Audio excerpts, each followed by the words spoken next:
தேர் படவ ஐயம் பௌவ கண்குயில் வப்புதியே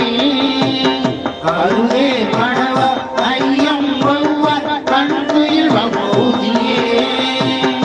ஒரு தேர் கடாவி ஆரமரும் ஒருவது தேர் கொலைய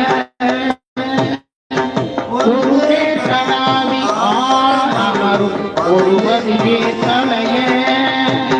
பொருதே வல்லவன் தேவியாண்ட புறவி அமர்ந்தும் நீயனே பொருதே வல்ல தேவியாண்ட புறவம் ராம புண்ணியனே